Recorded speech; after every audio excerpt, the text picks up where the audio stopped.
Resilience is not a gift handed to us by fortune, but a fire built within. A fire that must be tended through trial, patience, and understanding. Imagine a man walking through the streets of a city that never sleeps, burdened by losses he never saw coming. His business, once thriving, has collapsed. His closest friend has betrayed him. His health wavers under stress. To any observer, he seems to carry an invisible weight pressing him toward the ground. Yet, his steps do not stop. What keeps him moving? What is the invisible force that refuses to let him be broken, though life has struck with cruelty? That force is resilience, and it is not born from escaping hardship, but from embracing it. The Stoics taught us long ago that life will never be free from pain.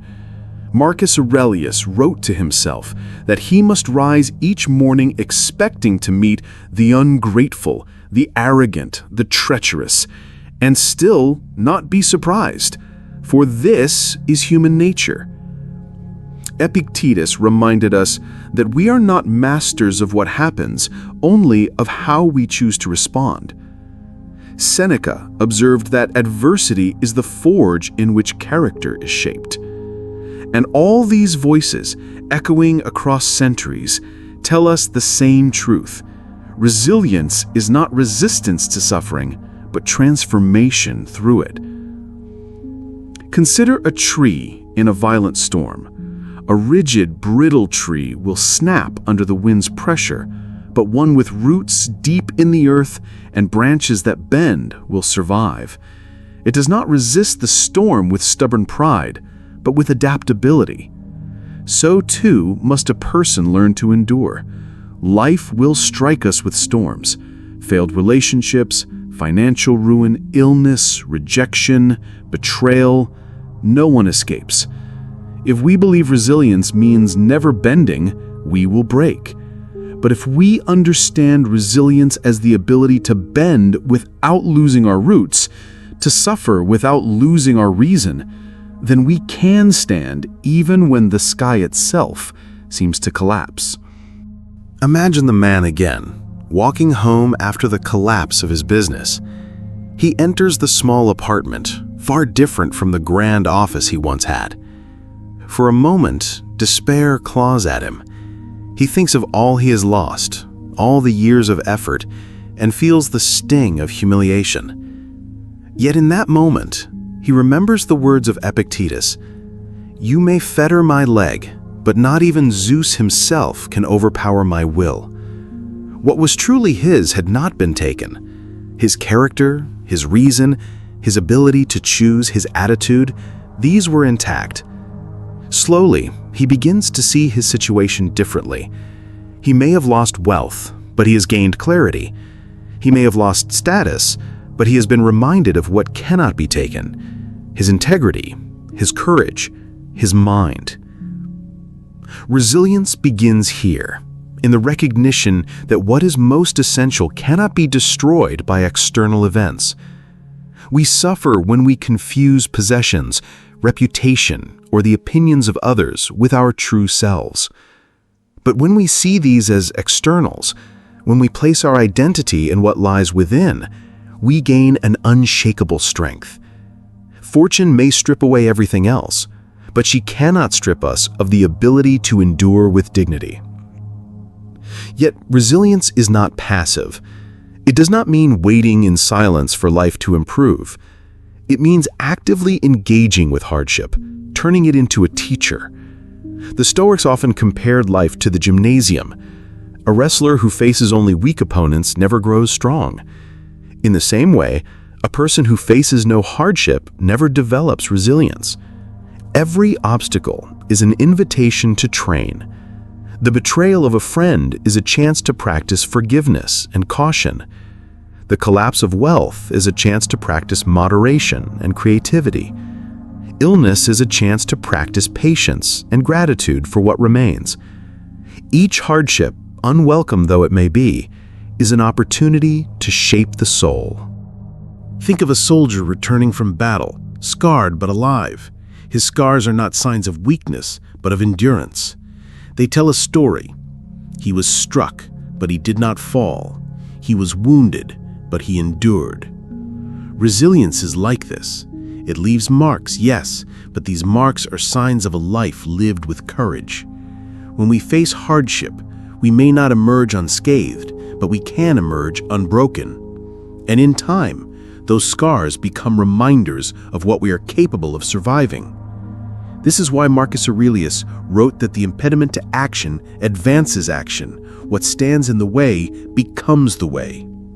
To a resilient soul, obstacles are not dead ends, but stepping stones. Imagine walking through a dense forest, blocked at every turn by fallen trees and tangled roots. A person without resilience sits down in despair, cursing fate. But a resilient person sees each fallen tree as a chance to climb, each root as a chance to learn balance. The forest does not change, but the traveler's response does. This is the essence of Stoic resilience. Life will not always bend to us, but we can always bend to life. Still, resilience is not built in a single moment of crisis. It is built daily in the small choices we make. The discipline of the mind is like the training of an athlete. Each time we restrain anger instead of letting it explode, we strengthen resilience. Each time we accept what we cannot change, rather than drowning in frustration, we strengthen resilience. Each time we wake after failure and try again, we strengthen resilience. It is not one grand act, but 1,000 small acts of endurance and clarity that form the resilient soul. But perhaps the greatest test of resilience is not when disaster strikes, but in the long, quiet struggles that wear us down slowly. The grind of daily stress, the dull ache of loneliness, the uncertainty of the future. These are battles often harder than a single dramatic loss. For these, the Stoics advise us to keep perspective. We must remind ourselves that time is short, that every moment wasted in despair is a moment lost forever. We must remember that nothing is permanent, not even pain. The waves of hardship rise and fall, and while they may seem endless, they too will pass. Resilience means enduring not just the sudden storm, but also the slow erosion of doubt and fear, holding firm to the belief that we can endure until the tide shifts. The man in our story eventually rebuilds his life, not in the same form, not with the same wealth or recognition, but with something greater: wisdom. He learns to live with less and discovers that freedom lies not in abundance, but in self-sufficiency. He learns that true friends reveal themselves in adversity, and he cherishes them more. He learns that the opinions of others are fleeting, and he grounds himself instead in the steady voice of his own reason. And though he would not have chosen his hardships, he sees now that they have shaped him into someone stronger, calmer, and more compassionate. This is the paradox of resilience. The very things that threaten to destroy us can, if we face them rightly, become the foundation of our strength. And so the lesson stands not only for him, but for all of us. Resilience is the art of living well through what we cannot control. It is the refusal to let external blows dictate the state of our inner being. It is the courage to say, "This I did not choose, but this I will endure." It is the wisdom to know that suffering itself cannot define us unless we let it. And it is the quiet triumph of rising each day, no matter how heavy the world seems, and continuing forward with dignity. For in the end, resilience is not about surviving one great trial, but about living each day with the strength to endure, adapt, and grow. The Stoics remind us that fate will strike, fortune will shift, and all things external will come and go. But within us lies the power to choose our response, and in that choice lies our freedom. Resilience is not the absence of pain, but the presence of strength. And it is in this strength that we find not only survival, but the possibility of flourishing in a world that tests us all.